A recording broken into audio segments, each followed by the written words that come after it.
Be honest with yourself. If you could read minds, you'd be invading people's private thoughts. That shoddy at Starbucks that's sitting down enjoying her little latte, you'd be wondering what she was thinking. That girl that dumped you, you'll find out why she really left you. But to be honest, we all know it's your hygiene. And here's a card trick that sort of simulates that. You're reaching inside of their mind for a thought and you're pulling it out. But the thought isn't juicy, it's a card. So you turn to a willing participant and you show them a couple cards and you tell them just to think of one. You got one? Perfect. I want you to keep that card in your head. I don't want you to forget it, because if you forget it, well, this whole thing really is pointless, isn't it? And at this point, you hand the cards to the participant and you have them hold it between their disgusting and sweaty palms. So that's the situation you find yourself in. And here at this point, remember, the participant is holding on to the cards that they're thinking of, with one that is particularly important in their minds.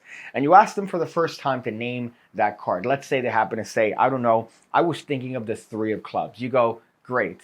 I want you to take the cards in your hand and slowly spread them. And they notice, whoa, hey, there was 5 cards. Now there's 4. Not only that, but they happen to notice that their card is completely gone. There's no 3 of clubs in that pile. And of course, at this point, the apt magician reaches inside of their pocket and produces one single playing card. You guessed it, the 3 of clubs, thus showing that maybe the card was never there to begin with. You were in their heads the entire time. I know a lot about you, like why you're watching this ad, and it's specifically because you've looked up magic tricks. Well, hey there, my name's PigCake, and I've been doing magic trick tutorials on YouTube for the better part of 6 years. And I'm here to tell you about the PigCake Magic Academy with over 1,200 videos already uploaded, designed to make you an expert magician. You get access to all the content the moment you sign up, and I'm uploading every single week. As a matter of fact, I uploaded a video today. Just look at that list of moves, tricks, ideas that you're gonna get access to the moment you sign up. It doesn't end. As a matter of fact, I could stop talking completely, and the list is still gonna keep going. Just look.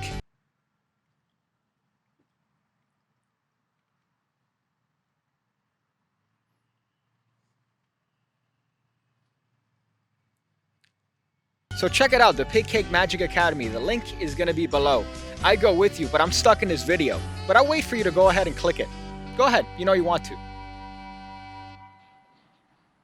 And if you're a member of the Academy and/or of magic in general, you would know a move known as the Jinx Change, which is one of my favorite ways of exchanging a small packet of cards for another packet of cards. Now, this one does require a little bit of, but you do it in the context of a natural gesture, so it is going to fly by the audience. So here's the setup for this trick. You're going to have 5 cards that you know the position of and what they are on top of the deck. So in this case, I have a small bank of cards that I've memorized, that I've placed on top of the deck. I know exactly where these cards are and I know what they are. So I know the second card is a queen. I know the third card is a 5.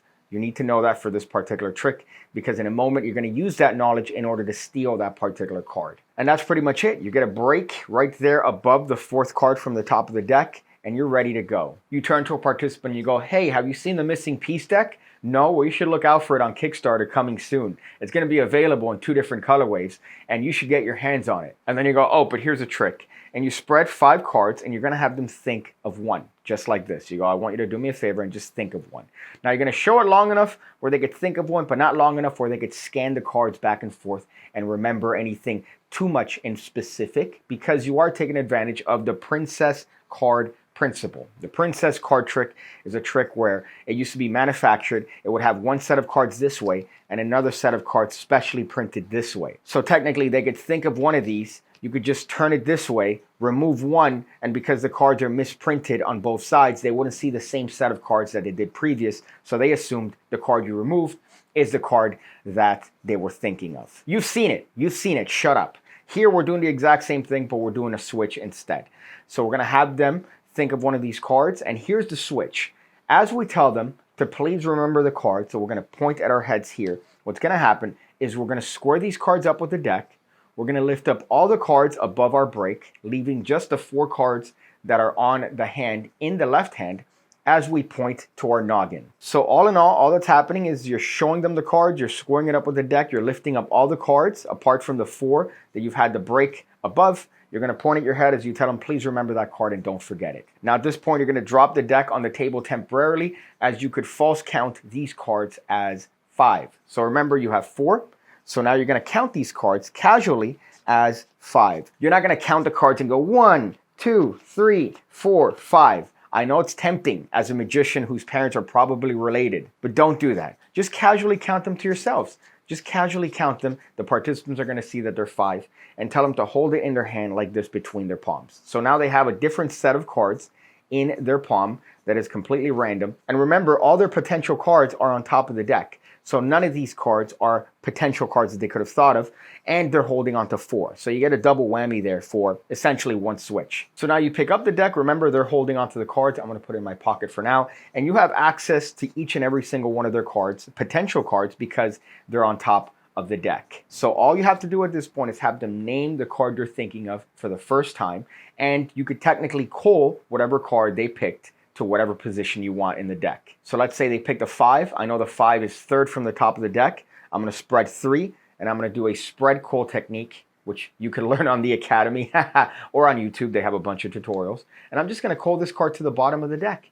That's it. So I'm just going to have that card in the bottom of the deck, ready for me to either sneak it out in whatever way I want, or just have it there in preparation for when they count the cards in their hands and they notice that one's missing.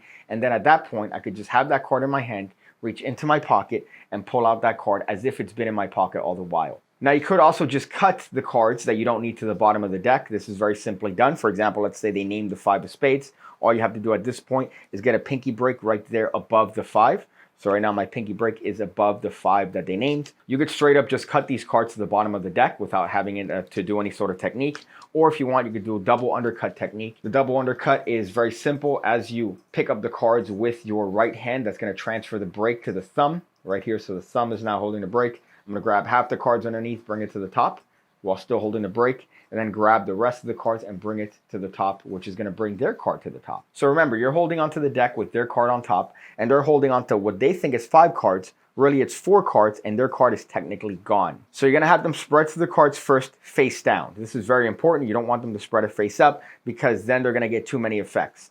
You want them to spread the cards face down. They see that their card is missing, and now you could proceed from here, where you tell them to turn the packet face up and look for their card, and they're going to see that their card is completely gone. Whatever card they named, let's say it's the 5 of spades, they're going to see that it's no longer there. That's a separate trick. So now you've done 2 tricks. First of all, you've made it vanish, and then now you've made the card that they're thinking vanish. And while they're distracted with that, you could literally grab their card, put it in your palm without having any sort of technique, reach into your pocket, and produce the card from your pocket. Now, of course, you could substitute any technique you have if you want to do a one-handed top palm. But really, let's think about it. They're distracted. You could bring an elephant at this point. You could bring their father in, and they wouldn't notice their father being back from getting milk. I guess that's the stereotype. Your father left because he hates you, let's be honest. But other than that, it's a simple trick, right? All you're doing is you're doing a packet switch. You're having them name the card out loud for the first time. You can't do anything because technically they're holding on to the cards that they think they're potentially thinking of. Really, they're holding on to a different packet entirely. You could sneak one of those cards into a wallet if you happen to have one of those fancy card to wallets. You have all the time and all the distraction in the world to get that card there because they're focused on the cards that they're holding, which they think is the point of the trick. And technically it is, because you happen to just be holding the deck because that's where the cards came from. But the deck happens to be incidental in their eyes. The focus is on the cards that they are holding. And hopefully soon these will be the cards that you're holding. The missing piece deck, my deck. I'm very proud of the deck. Custom faces, custom pips, custom back. I mean, that goes without saying. Coming to Kickstarter soon. Here's a tip. I don't know if I've talked about this one before, but what you do is that you get some Vaseline and you put it in one of these small Altoids tins, right? You get Vaseline. And what I do is that you act like you're doing crystal meth and you light underneath so that the Vaseline melts. And then you spray it with your favorite cologne and you kind of shake it around and stir it and make sure that it's all well integrated. And now what you have when this solidifies is you have essentially what is a solid cologne. So you could take this and you could rub it on your pulse points and you have what is essentially solid cologne, which goes for very expensive for some odd reason. People tend to pay more for that. And you have cologne that lasts longer and doesn't involve a spray. So you could carry this in your little ticket pocket, your little tit pocket inside of your jeans, and you could have cologne that you could rub up and touch up anytime you want. Right now, I smell it. It smells like, I believe, Zara Tobacco Collection. That's what it smells like. So good little tip, life hack there. I see you again, when I see you again.